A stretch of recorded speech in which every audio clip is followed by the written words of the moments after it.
నమస్కారం city news తెలుగుకి స్వాగతం. చీరాల పట్టణంలోని పలు స్కూళ్లకు చెందిన 10వ తరగతి విద్యార్థులు పరీక్ష కేంద్రాలకు చేరుకున్నారు. పరీక్ష హాల్లో ప్రవేశం కేవలం విద్యార్థులకే పరిమితం చేయడంతో తల్లిదండ్రులు కేంద్రాల వద్ద వేచి చూస్తున్నారు.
వేసవిలో దాహార్తి తీర్చుకోవడానికి చలివేంద్రాలు దోహదపడతాయని రహదారుల వెంట ఏర్పాటు చేసి వేసవి చలివేంద్రాలు బాపట్లలో వివిధ పనుల మీద వచ్చే ప్రయాణికులే దాహాన్ని తీర్చే అలసట డీహైడ్రేషన్ గురి కాకుండా కాపాడుతుందని బాపట్ల శాసనసభ్యులు వేగసేన నరేంద్ర వర్మ తెలిపారు.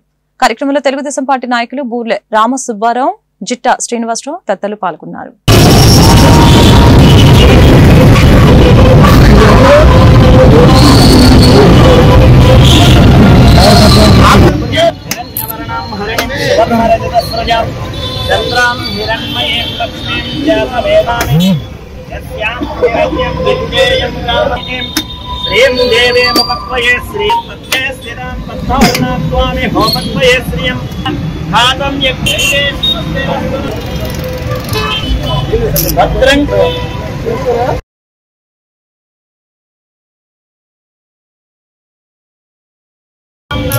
గ్రహాణం మధ్యస్థానుకూల్యతా ఫలా సిద్ధిరస్తు.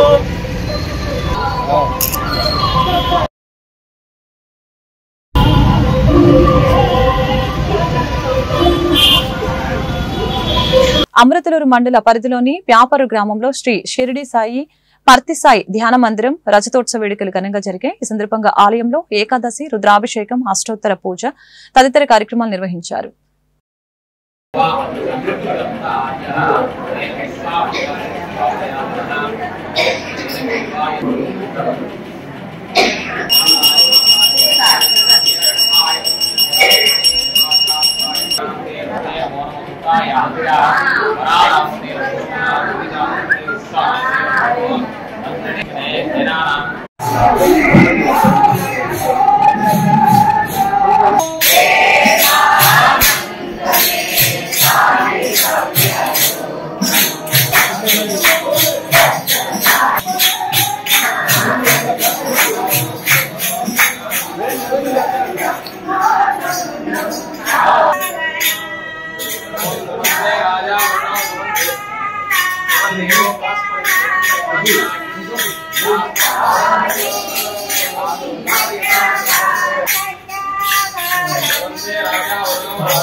పైకి రండి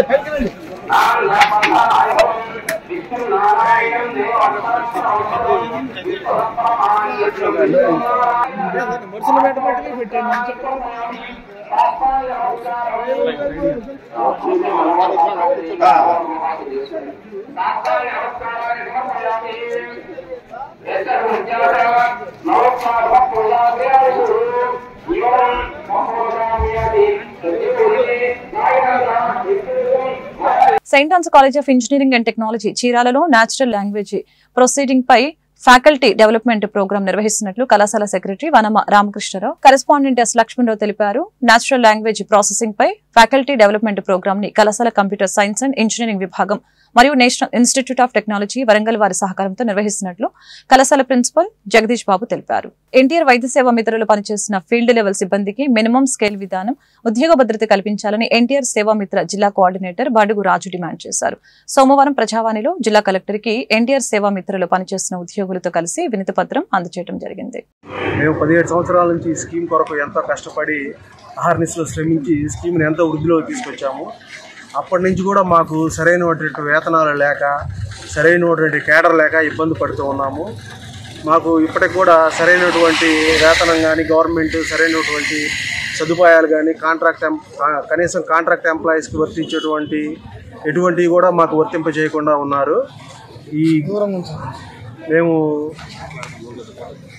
గత నెల రోజుల నుంచి మా యొక్క నిరసన కార్యక్రమానికి గవర్నమెంట్కి తెలియజేస్తూ ఉన్నాము. 3 సోమవారాల నుంచి నిరసన కార్యక్రమం తెలియజేస్తూ ఉన్నాము.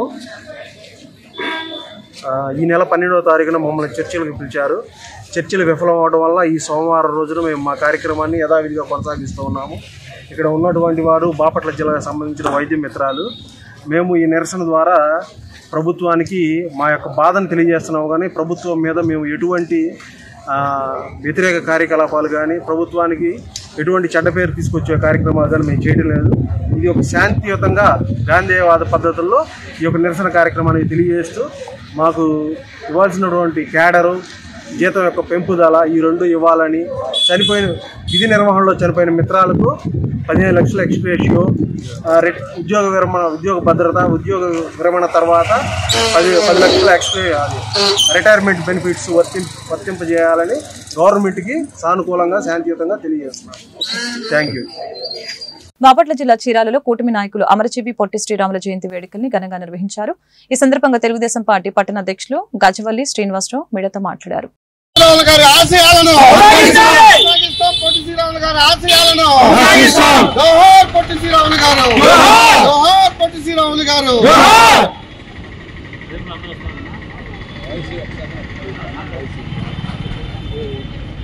ఈరోజు మన ఆంధ్ర రాష్ట్ర అమరజీవి పొట్టి శ్రీరాములు గారి 124వ జయంతి సందర్భాన మన చీరాల పట్టణంలో ఉన్న కామధేను కాంప్లెక్స్ దగ్గర ఉన్న మన పొట్టి శ్రీరాములు గారి విగ్రహానికి చీరాల తెలుగుదేశం పార్టీ మరియు జనసేన మరియు బీజేపీ నాయకులు అందరూ కలిసి ఈ రోజున అతన్ని స్మరించుకొని అతని విగ్రహానికి పూలమాలలు వేసి కొండయ్య గారి ఆదేశం మేరకు చీరాల్లో ఉన్న తెలుగుదేశం పార్టీ శ్రేణులంతా ఇక్కడికి వచ్చి ఉత్సాహంగా ఆయనకు పూలమాలలు వేసుకొని ఆయన స్మరించుకొని ఆయన ఆశయాలను మేము కొనసాగిస్తామని చెప్పి నినాదాలు చేసుకుంటూ మన రాష్ట్రం కోసం ప్రాణత్యాగం చేసిన గొప్ప మహనీయుల్లో ఆయన కూడా ఒక మహనీయుడు. మనం ఆయన్ని ఎంతగా అయినా కానీ ఆచరించి మన పిల్లల భవిష్యత్తు తరాన్ని ముందుకు సాగించుకోవాలని చెప్పి చీరాల ప్రజలందరికీ రాష్ట్ర ప్రజలందరికీ నేను మనవి చేసుకుంటున్నాను. జై పొట్టి శ్రీరాములు గారి ఆశయాలను కొనసాగిస్తాం. పొట్టి శ్రీరాములు గారి ఆశయాలని కొనసాగిస్తాం.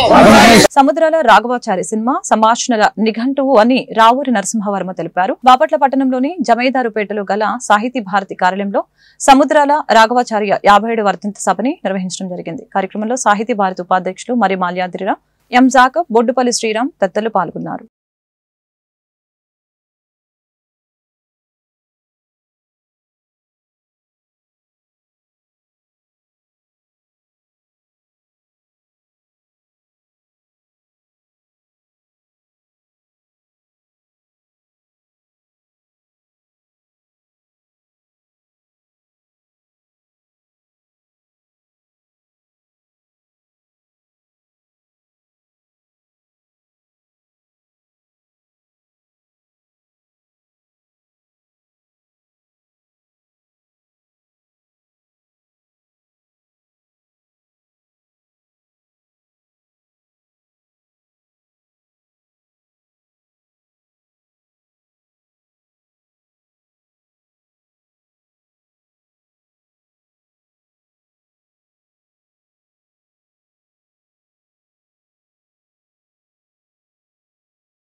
రాష్ట్ర వ్యాప్తంగా సోమవారం నుంచి 10వ తరగతి పరీక్షలు ప్రారంభమయ్యాయి. ఈ నేపథ్యంలో వినుకొండ పట్టణంలో మొత్తం 10 పరీక్ష కేంద్రాలు విద్యార్థులు పరీక్షలు రాయనున్నట్లు అధికారులు తెలిపారు. ఉదయం 9:30 నుంచి 12:45 వరకు పరీక్షలు జరుగుతాయని తెలియజేశారు. పరీక్ష కేంద్రాల్లో సుమారు 4,000 మంది విద్యార్థులు పరీక్షలకి హాజరయ్యారు. ఇందుకుగాను సుమారు 270 మంది ఇన్విజిలేటర్లు, చీఫ్ సూపరింటెండెంట్స్, డిపార్ట్మెంట్ అధికారులు కేటాయించినట్లు తెలిపారు.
పల్నాడు చారిత్రక సంపదని ప్రపంచానికి తెలియజేసేందుకు టూరిజం హబ్ గా అభివృద్ధి చేస్తామని గురుజాల ఎమ్మెల్యే ఎరపతినేని తెలియజేశారు. దాచేపల్లి మండలం గామాలపాడులో పల్నాటి వీర వనిత నాయకురాలు నాగమ్మ 11వ శతాబ్దంలో నిర్మించిన శైవ క్షేత్రం పునఃప్రతిష్ఠ కార్యక్రమంలో పాల్గొని సందర్భంగా ప్రశంసించారు.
నిమిషం అయితే బయటికి జరగండి. స్వామివారికి ప్రసిద్ధిగాంచిన ఈ చారిత్రాత్మకమైన ఈ గ్రామాలపాడు 11వ శతాబ్దంలో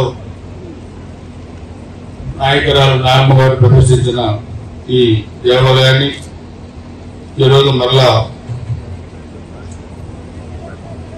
పునఃప్రతిష్ఠ చేయడం అనేది శివస్వామి గారి చేతుల మీదుగా పలనాటి పూర్వ వైభవాన్ని మరలా చాటి చెప్పటం, ఈ దేవాలయాన్ని పలనాటి చరిత్ర మనకు ఉంది కాబట్టి ఈ చరిత్రలో భాగంగా దేశవ్యాప్తంగా కూడా దీని ప్రదర్శనని తీసుకెళ్లేదానికి కూడా ఈరోజు మనం ఒక సంకల్ప దీక్ష తీసుకున్నాం. పల్నాడు ప్రాంతం అంటే శతాబ్దాల చరిత్ర కలిగిన ప్రాంతం. చాపకోడు సిద్ధాంతాన్ని అమలు చేసి అన్ని కులాలని ఒక చోటకి చేర్చి నాగమ్మ గారు కానీ రమణాయుడు గారు కానీ ఇవన్నీ కూడా తిరిగిన ప్రాంతం కాదు. ఈ ప్రాంతం అంతా కూడా ఇక్కడ చాలా గుళ్ళు కట్టడం జరిగింది. దీనికి ఒక చరిత్ర ఉంది. ప్రతిసారి కారంపూడిలో ఏదైతే ఉత్సవాలు జరుగుతాయో వాటికి మనం అందరం కూడా భాగస్వాములు అవుతాం. ఆ ఉత్సవాలకి కేవలం ఆ ప్రాంతం నుంచే కాదు, 2 రాష్ట్రాల నుంచి కూడా వస్తారు. అందరూ ఆ రోజు రావడం జరుగుతుంది, పెద్ద ఎత్తున జరుగుతుంది. అయితే దాన్ని మరొక మెట్టుకు పైకి తీసుకువెళ్ళాలి అంటే కేవలం ఒక ఫెస్టివల్ తోనో ఒక పండుగతోనో సరిపోదు. ఒక టూరిజం స్పాట్ గా పెంచాలి అంటే కనుక 4-5 దగ్గరలో కనుక మనం కొద్దిగా పెంపొందిస్తే కనుక 4-5 స్థలాన్ని, హిస్టారికల్ ప్లేసెస్, ఇక్కడ యుద్ధం జరిగింది, ఇక్కడ ప్రార్థన చేసేవారు, ఇక్కడ పండుగ చేసేవారు అనేది ఒక 4-5 ప్రదేశాలను మనం కనుక గుర్తించి వాటిని పెంపొందిస్తే అప్పుడు టూరిజం గా కూడా మనం ముందుకు తీసుకెళ్ళడానికి అవకాశం ఉంది. దాంట్లో భాగంగా ఈ రోజు కృష్ణమూర్తి గారు మొదలుపెట్టారు. ఏదైతే గుడి ఉందో నాయకురాలు నాగమ్మ గుడి, దాన్ని మళ్ళీ కూడా పునఃప్రతిష్ఠ చేస్తూ అక్కడ విగ్రహాన్ని మళ్ళీ తీసుకొచ్చి పెడుతూ. ఈ వార్తలు ఇంతటితో సమాప్తం. మరొక బులెటిన్ మళ్ళీ కలుద్దాం. నమస్కారం.